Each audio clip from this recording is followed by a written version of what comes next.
Gwobrau Tir na Nog 2020. Rhestr Fer Cymraeg Cynradd. Y ddinas uchel. Hyw Aron. Beth yw dy enw a sut nes di ddod yn awdur?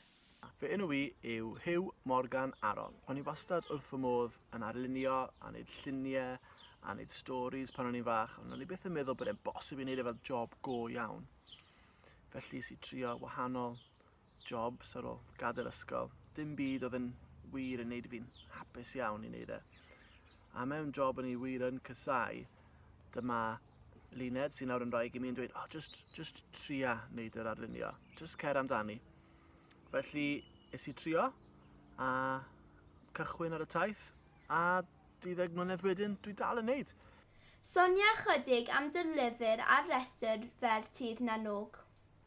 Y llyfr sydd gen i ar Rhestr Fer Gwobrau Tir na Nog eleni yw hwn, Y Ddinas Uchel, sy'n stori am ferch o'r enw Petra, sy'n tyfu lan mewn dinas o dyrau, llawn o bobl sydd byth yn stopio gweithio. Dechreuodd y llyfr yma fel pob un o'n llyfrau, fel syniad mewn sketchbook. A mae rai o syniad yn diflannu a dwi'n anghofio amdanyn nhw, ond mae hwn yn sticio rownd, fatha chewing gum ar waelod esgid. A dyma'r syniad yn tyfu a tyfu, a o'n i'n methu stopio wneud y lluniau yma o'r tyrau. So wedyn ni'n meddwl, wel, os ys dy fi lluniau o tyrau, well i fi ffeindio rhyw stori i ffitio mewn i'r ddinas yma. So meddyliais i, wel, mae angen cymeriad. A dyma Petra yn dod, a wedyn dyma'r stori yn dod yn ei flaen o'r pwynt yna ymlaen. Beth nes ti fwynhau fwyaf a lleiaf am sgwennu llyfr? Y bit anodda am wneud stori yw falle y bit sy'n rhoi mwyaf o foddhad hefyd. Achos beth chi'n goffa wneud i wneud stori da yw rhoi problem i'ch cymeriadau chi. Creu problemau i chi i trio datrys. A dyna'r bit anodd, ond unwaith ych chi'n datrys y broblem, wedyn mae stori gyda chi.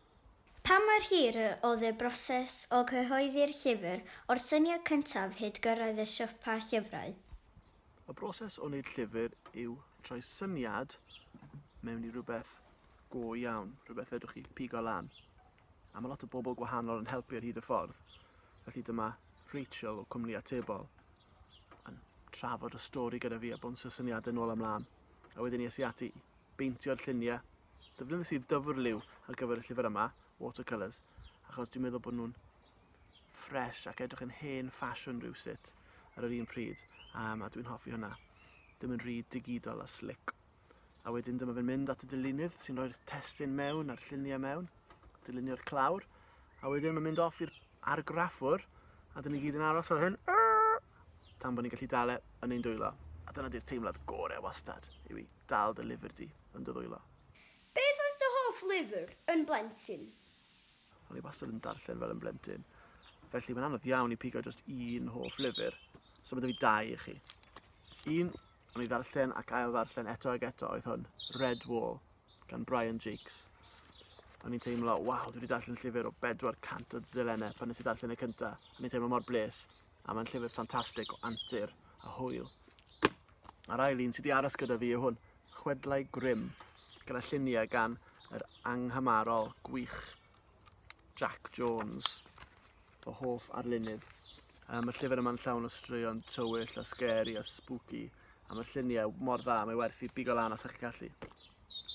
Oes well gen ti sgwennu ar gyfer plant neu oedolion? Dwi'n meddwl bod well gen i wneud llyfrau i blant nag oedolion.